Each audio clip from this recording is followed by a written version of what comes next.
Relax, the keyboard is off, the press box is closed, and the mic is just getting warmed up as the Guardian of the Blue Paint turned writer is about to enlighten us. The show where the writer is fresh off the presses and the ink is not dry.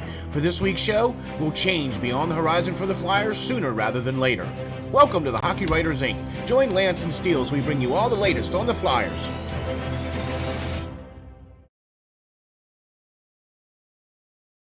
Hi guys, welcome back to the Hockey Writers Ink, where as always, I'm your host, Lance Green. And as always, riding shotgun is your co-host, SteelFlyers. And how you doing, Lance, my friend? I'm all right. Yeah, just all right? Just all right. Just all right. Okay, all right. Okay, I got you. I mean, you know, it's not like the Flyers kind of flew out of the gate there after the All-Star break there. That was... Yeah, we're still trying to recover from the Eagles' loss here, and the Flyers aren't really making me forget about how bad that loss was for the Eagles. So that was just a bummer. okay, just okay. Yeah, all right, I got you. Okay, so hey, look, congratulations to the Eagles, man. They had a great season. Seriously, you can't sneeze at a 13-3 or whatever record that or 14-3 record that they had, or 16-3, however many of the games they played. They only had 3 losses, and but it was really interesting that Kansas City had the same record that they did. You know what I mean? A lot of the same stats, yeah. A lot of the same stats. Almost they had exactly the same amount of points scored this year, and I was like, man, because Philly was like cranking on the scores. Mm-hmm. Like they were averaging like over 25 points a game, so can't sneeze. Had a good season from the Flyers. Yeah, if only. All right, smack. Wake up. And with that being said, welcome to the reality of the Hockey Writers Ink. Yes, we've just come crashing back down to reality, huh? What do you think, Lance? Episode 112? 112. 12. That's a good, nice round number. You know what I mean? 112. But how about this, folks? Episode 112 will change beyond the horizon for the Flyers sooner rather than later. And I think the reason why is based off of some of the things that we're going to talk about on the show. So join us, won't you, for episode 112 on the Hockey Writers Ink. First of all, we'd like to come out and say thank you all very much for all your support. Really appreciate all the views, all the likes, all the comments. Big shout out to our friend and compatriot, Cryptic Cowboy. Dude, you rock, okay? Thank you for always being there. Thank you for the great comments, and thank you for the following and the subscription and just the support. It's for people like you. That's why we're doing this. So thank you very much, Cryptic Cowboy. And man, we wouldn't be able to do this without your support, man. So thank you very much. We also wouldn't be able to do it without the support of, you know it and I know it as manscaped.com. That's right, folks. The leader in men's below the waist. And you got 2 guys right here that can attest to the quality and also to how well this particular products work from manscaped.com. All you have to do is go to manscaped.com and type in the little phrase there, Hockey Writers Ink, and the promo code and get 20% off. All you have to do is go to manscaped.com, type in Hockey Writers Ink, all one word, and get 20% off your entire order. So thank you very much for Manscaped for all that. Also, big thank you, props to Spreaker for getting us out there and being out on all the platforms. So all you guys have to do is go to your Google or your iHeart or your Apple, type in Hockey Writers Ink. You'll find us, and then you'll be able to listen to us at your leisure. Give us a thumbs up or a 5-star rating, and that helps us along too. So thank you very much for that. All right, Lance. So some news dropped here on the Flyers 2 days ago. Right. And dare I say, this could spell the beginning of the end for Uncle Chuck. Wouldn't that be nice? Wouldn't it be nice? Wouldn't that be nice? Okay, 2 days ago, Comcast Spectacor came out and announced that Dave Scott will be stepping away as CEO. He still will remain chairman and governor, and self-appointed governor of the Flyers. Governor of the Flyers, whatever that is. Okay, yeah. Does that mean he gets to go to the governor's meetings? He needs to go somewhere, that's for sure. Yeah, some meeting somewhere that doesn't have to do with hockey. Okay. So that's one of the things I wanted to talk about. I know it's far from ice level stuff here, folks, but this goes to prove what Lance and I have been talking about for the last year and a half or more. It goes to prove it basically helps to solidify the fact that, hey, these guys know what they're talking about, because this guy needed to step away from this team. He didn't do it fully, but maybe this new guy will kind of edge him and Chuck out the door, hopefully. Who knows? It's wishful thinking, folks, but hopefully it's a step in the right direction and moving these guys out and getting some fresh blood in that knows what they're doing. Well, so speaking of people that knows what they're doing, the gentleman that's going to be stepping in for, Dave Scott, who is still going to remain chairman for however long, we don't know. But he's no longer going to be the CEO. And right now, Daniel J. Hilfrety. Sure. Yeah, we'll go with that. We'll go with that. Daniel J. Hilfrety has been named CEO of Comcast Spectacor and Entertainment and Sports and, the whole schmigiggle. Congratulations to Daniel. He previously was the CEO of Independence Blue Cross, and he also was instrumental in helping to bring the FIFA to Philadelphia in 2026. So the guy is sports-minded. He's deep-rooted in Philadelphia, Yes. So big Flyers fan. Yeah, that's what I've been reading. And can you tell I read up on the guy? I mean, we treat it like anything that we do here at SteelFlyers All Sports Network, because we're all about business.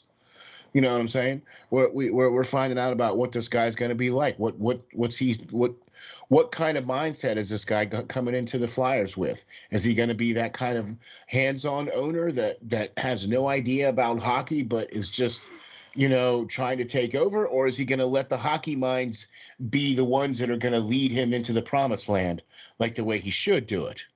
Right. That's what I'm more concerned about. Is he going to try to be that guy that's going to come in and go, all right, well, or is he going to be a guy that's going to come in and go, all right, you all have a nice day, thank you, and bring in his people, or bring in hockey people, or bring in his advisors and whatever they're telling him to say, hey, these are hockey people, you should bring these guys in, and whatever. I'm interested to see how this whole dynamic is going to shake down now, because of Dave Scott not being the one in charge of what's going on here right now.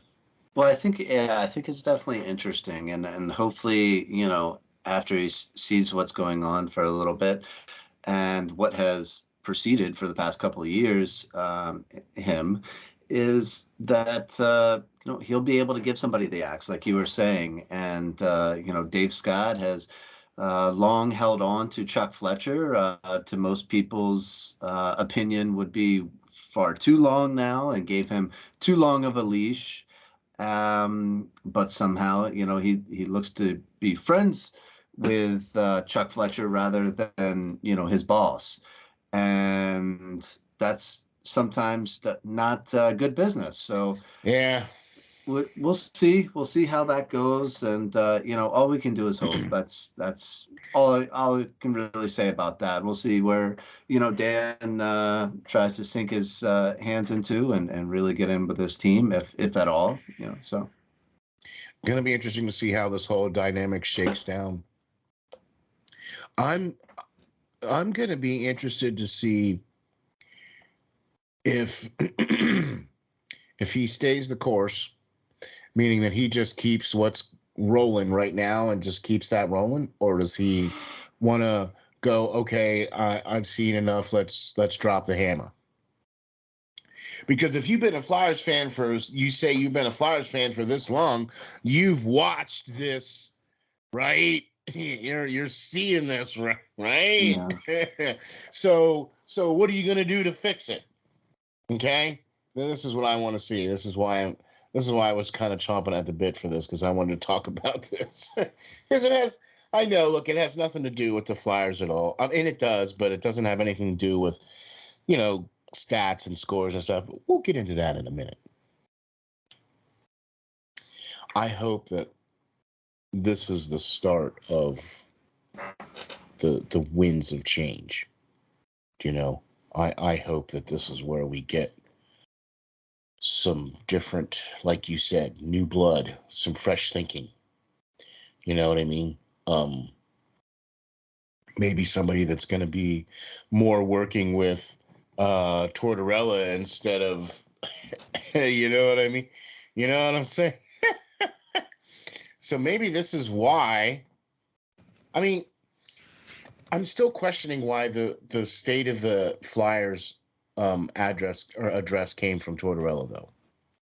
You know what I mean? And now I think I kind of see why now. Yeah, I think they want him to be more of a face, and take a bigger role, so that kind of takes the pressure, or at least Deflects. Deflects, people's mind away from them and their, incompetence. But I think if they're going to make some moves, I think good old Valerie Camillo, or whatever her name is, can go to the vice. What is her role? The I don't know, assistant governor, or whatever the heck he calls her now too. So, Oh, really? Yeah, I think she can definitely get going too, and clean out the whole upper echelon, and bring in some people that actually know hockey, and at the same time, Well, are business people. So I'm not going to say that these folks didn't know hockey or things like that. What we're trying to say is that we would prefer to see folks coming in that are more Flyers team oriented, meaning that they're trying to win a championship instead of not just, profits. mhm. The only way you're going to be profitable is if you're winning. The only way you're going to be profitable is if you're in the playoffs on a regular basis. The only way to be in the playoffs on a regular basis is to be able to have the capital, the space, the draft picks, the coaching, the scouting, the medical to keep all that rolling. You need to have all that stuff good. You know what I'm saying? And I think there's a lot of that right now that's lacking for the Flyers. And hence why this team has been where it has been for the last however many years, ever since, look, everybody points to Ed Snyder when he passed, the whole thing changed, because that's when Passion. the Yeah. lifeblood, the passion, it's somebody's baby. Now it's just a line item on a budget. What are we doing with the Flyers this year? Oh, well, the cap is at, 86 million. So we've got 53 or 52 contracts or 49 contracts, and we're this close. So what are we doing with the Flyers? Well, how much does the Wells Fargo Center make? All right, well, how much does it cost us? Right.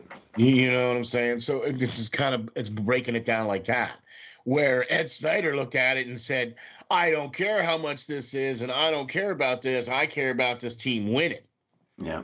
And he had the passion, but we need to see that combination where there is passionate ownership that hires competent leadership. Do you know what I mean? Yep. So I think that's a great saying. I should probably coin this phrase, right? Passionate ownership hires competent leadership. How about that? Wow. Profound, right? Think I should write that down? Are you kidding? No way. Anyway, so what do you think, Lance? Do you think, I mean, are we seeing some writing on the wall here, maybe? I don't want to jump to conclusions and get, all excited that big changes to come because, it's not always greener on the other side of the fence. When you bring somebody in, it could be worse. So who knows? These people are big conglomerate, Yep. CEOs type people, and they're going to look out for themselves, and they're going to look out for, the upper echelon, and are used to managing a lot of money and stuff like that. And like you said, there's not a real passion. I think Ed Snyder would drive a 92 Corolla, to the game if that meant, he had to shell every single dollar he had into make this team a winner. You know what I mean? I think he would do that. Obviously he didn't. He had some nice cars. He had some nice, a nice house, he everything wasn't like driving that. a 92 Corolla, No, he wasn't. No, he wasn't. But I think he would if it meant his team would be a success. And I don't see these guys doing the same thing. You know what I mean? I don't think them pumping the money into to make this team what it once was. And I just don't see that. So I don't know. I don't We'll think see you in need time. to. But see, Lance, here's the thing, though. I don't think you need to pump money into this. If you're going to pump money into it, then you need to pump money into it in the right way instead of in the wrong way, like what's been going on for the last 4 or 5 years. Okay? These contracts for Sandheim and for Ellis, Hayes, Ristolainen, Provorov, for Ristolainen, for Provorov. Look, I understand about trying to keep a player that you feel is and see, this is the other thing that keeps going back on the Flyers. They keep underestimating or evaluating. They're skipping that lesson. You got to evaluate the talent. You can't pay for somebody who you think they're gonna be in 2 or 3 years. Well, yeah, they're overpaying for what they hope that the player will be one day rather than what they are currently. Yeah. What's that? What the frick is that? They don't even pay football players like that. I mean, you still have, okay, they used to back in the day, right? And they changed it to where the rookies, like if you're a first round draft pick rookie, you get a certain contract, right? You get 5 year, you get a 4-year deal with an optional 5th year, and your maximum contract is $25 million for those couple years, right? Right. So they're not drafting these guys out of college anymore now and paying them $100 million like they were doing there for a while. Right. Getting paid more than some of the top, players in the league. That have been there for a couple years, that have been, established and whatever. So now those guys are starting to make the big bucks now, right? It's turned, right? So as they should, yeah. Right, exactly. So now you put a couple years under your belt, you prove yourself, then you get that contract, right? So it's slowly turning like that in the NFL, but it's always been like that in the NHL until you come along to Chuck, and he just, where's that bridge deal? I mean, I always thought that there was supposed to be a good bridge deal so that player could have that opportunity to prove themselves for 1 or 2 years. Yeah. Do you know what I mean? Like that certain deal that's in between the rookie deal where they're showing development but aren't, an elite player in the league yet. So that bridge deal is, a couple million for a couple of years to get them to the point where, hey, they're either going to fall on their face or they're going to shine and develop it to be a star, and then you pay them as such. Right. See, here's the best thing about the bridge deal. The bridge deal gives you, hey, we still are very much interested in you. Here's a stopgap that, hey, you know what? If you really play your hiney off, that we may not honor this contract all the way through. We might halfway through or after the first year go, hey, let's sign this kid to a big extension because look how good he's been playing. Mm-hmm. Well, there's nothing that says that they can't do that, right? Right. Okay, well, I mean, they did it to Sanheim, and I don't know why they did, but okay, so that's what I'm he talking had a year about. left on his deal before they gave him that ginormous deal that almost as much as Provorov's. So I don't get it. When you had Not even the same level. Right, when you had Cam York sitting there playing the same position, which you just drafted in the first round.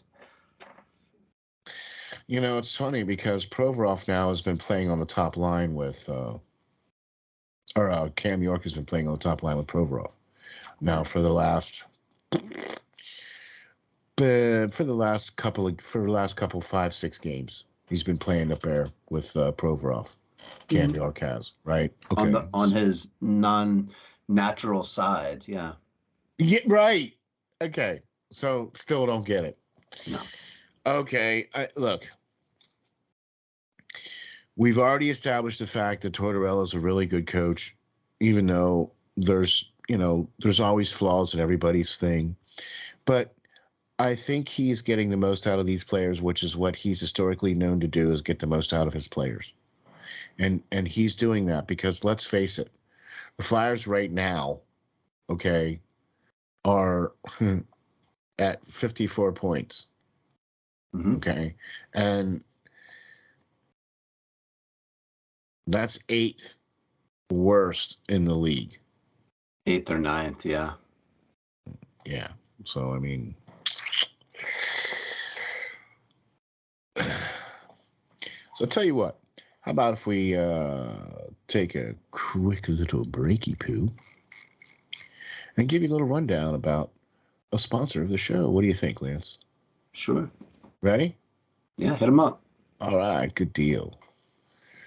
Support for the SteelFlyers.com website and also for the Hockey Writers Ink is brought to you by Manscaped, who is the best in men's below-the-waist grooming.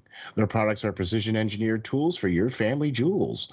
Manscaped's Performance Package, the ultimate men's hygiene bundle. Join over 7 million men worldwide, that's right, worldwide, who trust Manscaped with all of their grooming needs, folks. I'm here to tell you, this stuff is top of the line, man. And we've got an exclusive offer just for you folks out there. That's right, 20% off. All you have to do is go to the website, put your order in, and type in the code Hockey Writers Ink, all one word, HOCKEYWRITERSINK, and get 20% off your entire order. And if my math is correct, that's about 14 million balls. I'll tell you what, Performance Package 4.0 has arrived, and it's a game changer.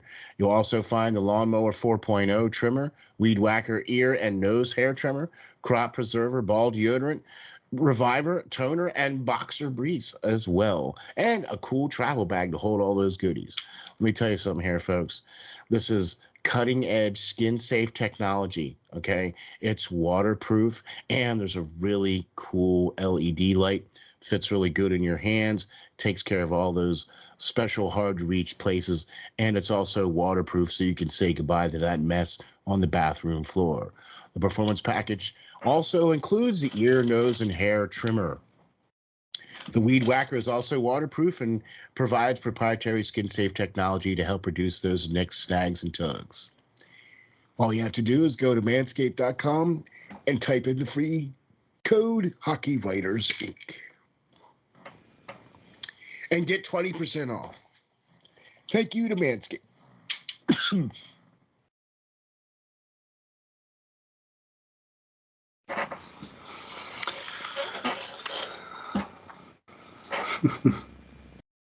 Yeah, man. All right. Thank you very much for Manscaped. Lost it there for a second. You gonna be all right? for sure. So what do we got up? What do we got up next here? What's the next topic on your list of goodies? Next topic on the list of goodies. What do you think the next topic is on the list of goodies? That's right. We're talking about the Flyers. And in the last 10 games, they're 3-4-3. And they're 1-2 after the All-Star break. They have 54 points. And they're 8 out of a playoff spot, or 8 points out of a playoff spot. The 8 points they're out of the playoff spot is for the second wild card position. Yeah. Okay. I mean, if you're... this is what I don't understand. And we talked about this the last time. There's no such thing as tanking. So get that out of your minds. That just can't be what's going on here. But do you see an identity to this team yet? I see hustle. Mm-hmm. I see 60 minutes of hockey. So, you said, so that is good. That is changed from previous years where they would give up after 2 periods and let a team beat them in the third. Or after a goal scores to go up. Yeah. You can just see the air go out of the tires, Right. But it's pretty hard to gain that identity that you really want when you don't have a star. When you don't have a star player that can go out there on the ice and truly lead. Kevin Hayes was an all-star. Konechny's having a great year this year. Owen Tippett's making strides and should be a 20-goal scorer this year. Yep. But we still don't have a star. And without a star, you're in this league, you're not going to go anywhere. And you're going to be in the bottom dwellers. Like we are right now, because you don't have a player that every time he steps on the ice is a threat to score. We simply don't have that. Yeah, and even if we had Cam and Coots, they're not a threat to score as soon as they step onto the ice. That's not their game. You know what I mean? That's just not who they are. And honestly, I don't think we would have been able to see that with an AV system.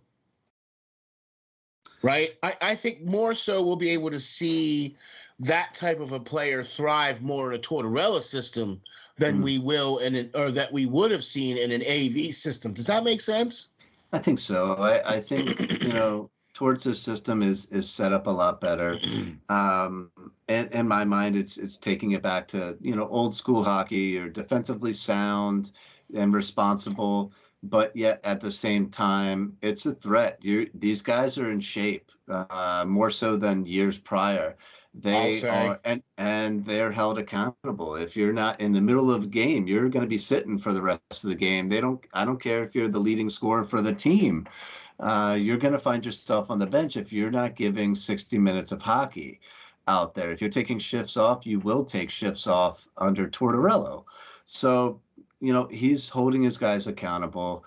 And, you like to see that. But these guys are only going to do so much when they're second or third line players forced to play on the top line and try to produce like their first line talents. They're not. We don't have them. And expecting them to continue to do that night in and night out is ludicrous. Yeah. I mean, I don't think, Sean Couturier is not a first line center. I think he's a good second line center. He's a good defensive center to shut down the other team's first line centers. Yeah. Okay. That's been his MO. That's what we're using, Scotty Lawton in right now. We pulled him over from the wing and made him a center again because he can do that. Exactly. But thank God. Yeah, like you said though, Cam Atkinson, he's a great top 6 player, but he's not a star. He's not going to carry the team, even if he was here. No. He's going to make some good plays, but he would benefit more off of playing off of a true talent, and he would help them out more, than. Yeah. I agree with you, Lance. I think that was a perfect point right there. If you got one of those guys, you'd be able to put them in there, and then some of the guys that you could build around. Mm-hmm. Do you know what I mean? Like, we don't have that, and I hate to use this word, but we don't have that keystone player that you can build around. We have guys that are a good group of guys that you could add to a team to build with, Mm-hmm. right? But we don't have a team that you can build around, because we you don't don't have that one that player that you can or build that around, or that you don't even have that core group of players that are, head and shoulders above everybody else. No. Look, I'm not saying that every team has a core group of players that are head and shoulders over everybody else, but what I'm trying to say is that you have to have this nucleus of players, like all teams do, right? That are the guys that are the go-to guys, the guys that are, when it's 36 seconds left and you pulled the goalie and you got another guy out that jumps out on the ice and you're 6-on-5, you need to have those group of core guys can go out there and score that goal to tie the game up or to take the lead, or, you know what I mean? Yeah. And they don't. You don't And get they those don't. type They players. haven't had that for a long time. You don't get those players in free agency. Those players are wrapped up, and teams tend to keep those players. That are going to be game-changing players. Exactly. And you draft them. You draft them early, through the draft with top 5 picks or top 10 picks, and you got to hit on those picks and develop those guys to be what they are in the league. And the Flyers, they got some decent prospects in Cutter Gauthier and stuff like that. But, even him, I don't know if he's going to be an elite level talent that you're going to build your team around. Yeah. He might be a solid top 6 player when he gets here, but I don't. There's not that keystone player like you're talking about, or that elite level talent. I don't even think Giroux was that, personally. I think he was a solid 1A guy that would have been a great guy to go with that star player. But he didn't have that. You paid, Jacob Voracek, essentially the same type player as Giroux, to be his number 2. You didn't have a scorer and a setup man. You had 2 setup men passing the puck, playing hot potato for 10 to 15 years. Do you know what's really messed up is that I think Voracek was there for like 9 years. Yeah, 9 or 10, yeah. 9 or 10 years, right? And those 2 guys never clicked on the ice. Not to the point you wanted them, no. I mean, they were just right. They just never, like, and what I mean by click on the ice, like, look, you see guys out there like, when Leclerc, Renberg, and Lindros were out there, like, that's a line that clicks. And there's a million lines out there right now that, are clicking, where they step out on the ice and they know where everybody's going to be and they're able to just take care of business. You know what I mean? Flyers don't have that and haven't had that for a long time. No. Yeah, I mean, they don't have those 2 guys that are going to, light up the ice and really go to it and feed off of each other. But that's what really surprised me, was that Voracek and Giroux never really was able to, be that tandem or be that, like, it always just was like, like you wanted them to be here and they always just made it to here. Yeah, well, I mean, you got to have, like you said, you got to have the shooter and you got to have the assist guy. Alex Ovechkin is a great player, but I don't think he would have the numbers he has now if it wasn't for Nicholas Backstrom. You know what I mean? And all day. In fact, it should say, when Alex Ovechkin goes into the Hockey Hall of Fame, it should say, because of Nicholas Backstrom. Or, I mean, yeah, in lieu he's set of, up or, yeah. Yeah, I mean, that's what you wanted out of that duo that you're paying, the absorbent amount of money to. Brad Marchand and Pastrnak, David up there in Pasternak, Boston. Yep, Pasternak in Boston. You got those two guys feeding off Pastrnak. of each other. I don't know. I'm just trying to help No, stuff man, out. oh my gosh, I never, now that I look at it and I'm just like, wow, all right. I can see that name coming out of there like that. Yeah, It's all right, but man. I'm just busting you.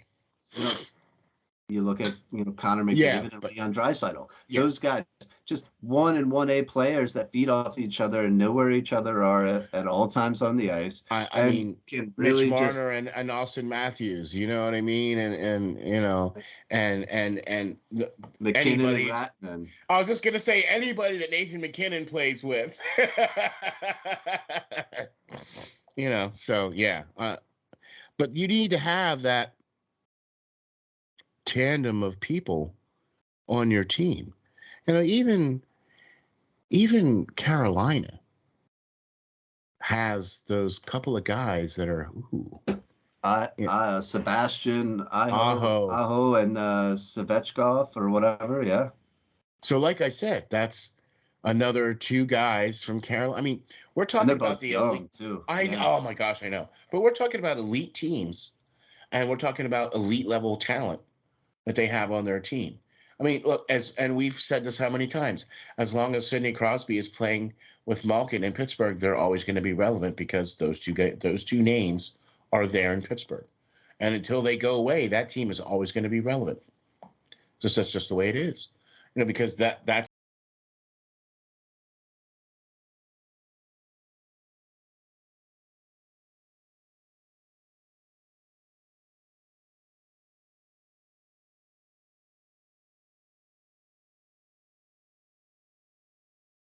that level of talent that you need to have that the Philadelphia Flyers have lacked for many, many years. You know what I mean? So I don't know. That's kind of what I was getting at here. If the draft were to stop, or if the games were to stop today, and the Flyers were to pick in the draft, they would be picking about ninth. You are so funny, sir, because that is like the exact article that I'm working on right now. If the season ended today, um, who would the Flyers draft? Yeah, or See, who this should is the Flyers why draft? Yeah. this is why we work together, man. You know what Yeah. I'm saying? Because I'm here to tell you. Now, ninth is not anything horrible. I mean, it's not fifth overall, Right. but it's still within the top 10, but it still doesn't get you a lottery pick. So the Connor Bedard and Fantilli pipe dream that everybody has is, you might as well just toss that out the window because it's not going to happen. Okay? It's just not. Okay? I don't even think the league would let that happen to Philadelphia. Gary Bettman wouldn't There's for no sure. way on this planet that the NHL would allow Connor Bedard to come to the Flyers. There's just no. Okay, all right. I'm sorry. He's going to take care of his precious Phoenix Coyotes or Arizona Coyotes. Like I said, there's no way that this, even if the Philadelphia, let's go there, right? Let's go there. Why not? Right? Because everybody's saying it and talking about it, and we've broken down that player. We know what he's like. Everybody else on the planet knows what he's like. So the Philadelphia Flyers have the most balls in the lottery, and they're piddly little 17% chance better than everybody else nets them the number 1 draft pick. And they pick Connor Bedard. Mm-hmm. I mean, that would be great, but that's definite pipe dream there. Connor is an exceptional talent. I think he's above everybody.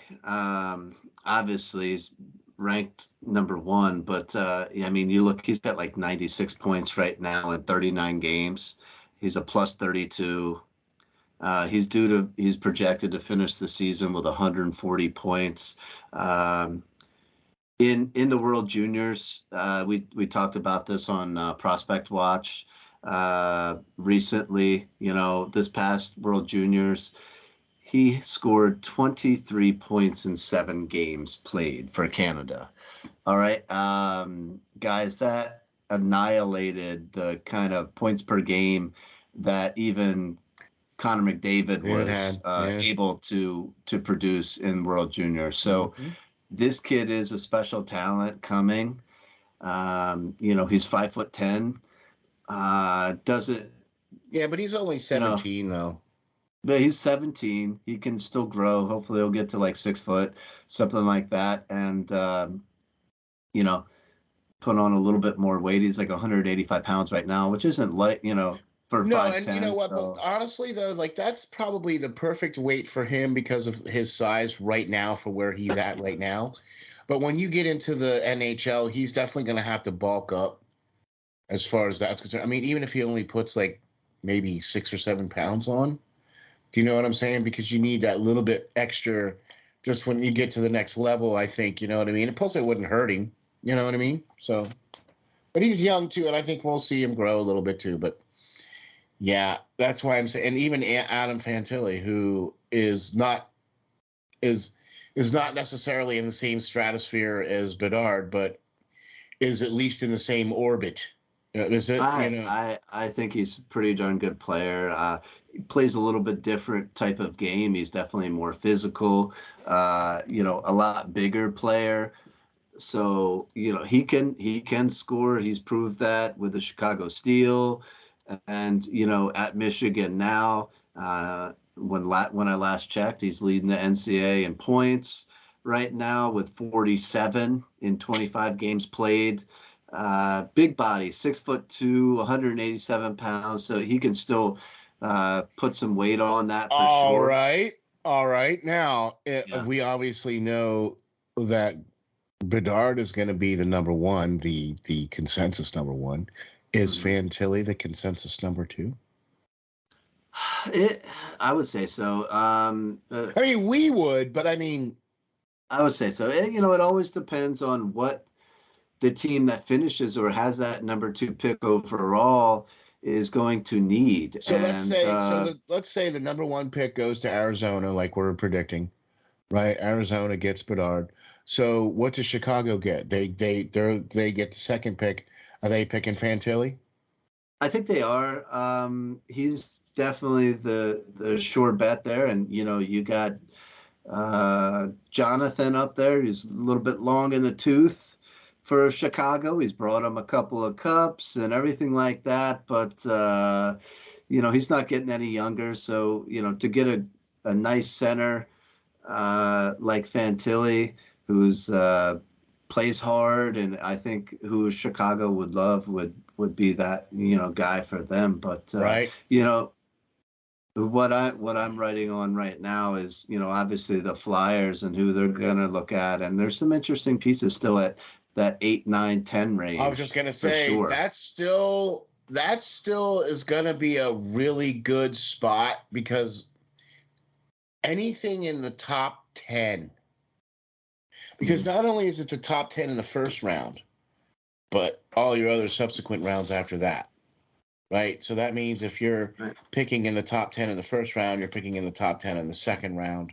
Do you know what I mean? If the Flyers had a second round pick, yeah. Right. But in the third round, they're picking the top 10 in the third. Wherever you pick in the first round is where you pick in the lower rounds. But I honestly, if they're picking ninth, there's got to be so many things that need to go into this, especially for the Flyers to try to get A, draft capital, and B, cap space. Do you know what I mean? Do you try to make a deal at the trade deadline with some of these guys, or do you wait till the draft to try to make a deal with some of these guys?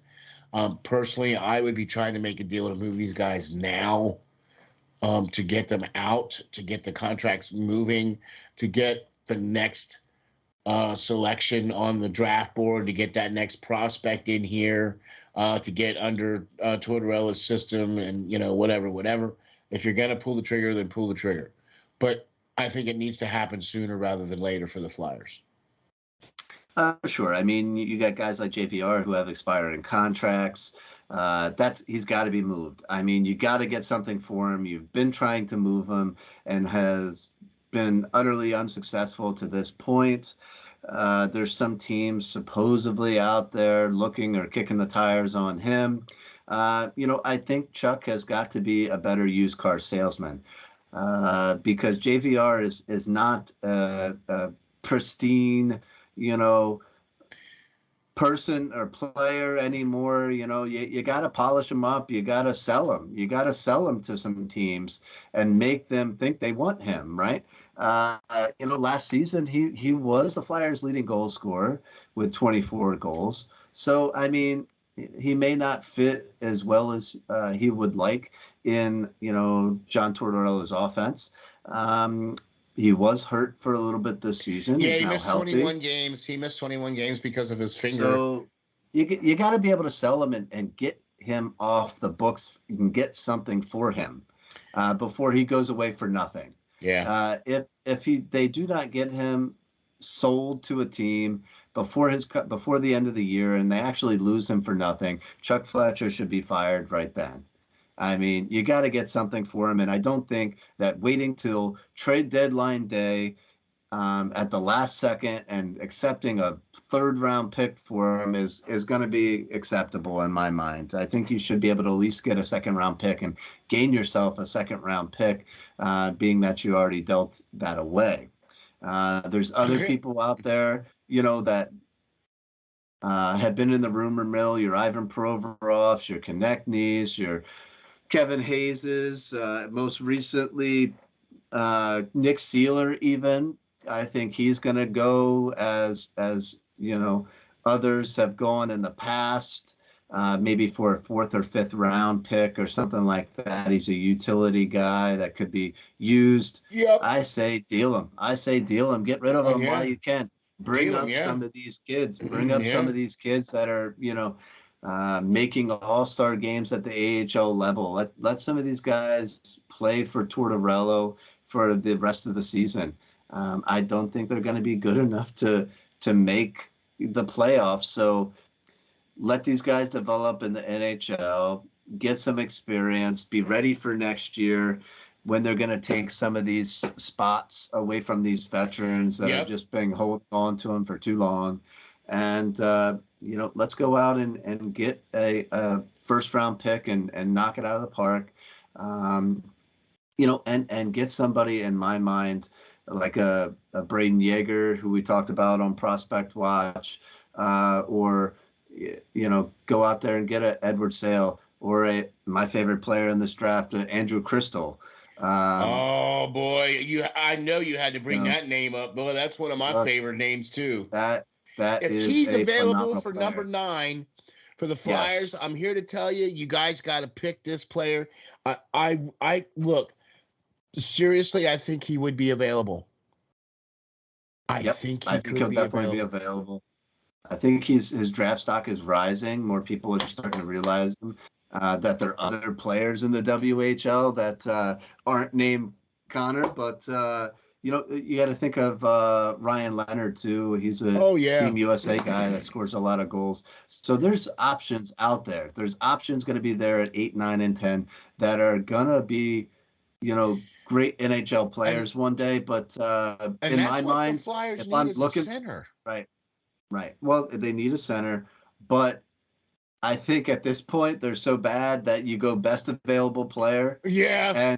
And I think that Andrew Crystal, in my mind, is going to be that type of player. That is just a game changer. That is exciting player to watch. Every time he steps out on the ice, it becomes a highlight reel and is going to the WHL's highlight reels for the night.